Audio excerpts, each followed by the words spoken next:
We're going to be talking about streamlining today. The first thing we're going to do is something called Aeroplane Drill. That's where you've got your arms out wide, and once we've gone from Aeroplane Drill, we're going to go to P11. And the idea is we're going to show you just how important streamlining is. So let's hop in the pool and get on with it.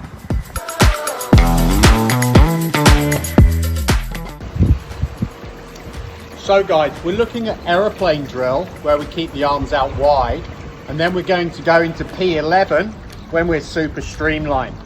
I'll just show you that pushing off the wall. We're basically taking the example to the nth degree to prove the importance of streamlining. So we start with Aeroplane Drill.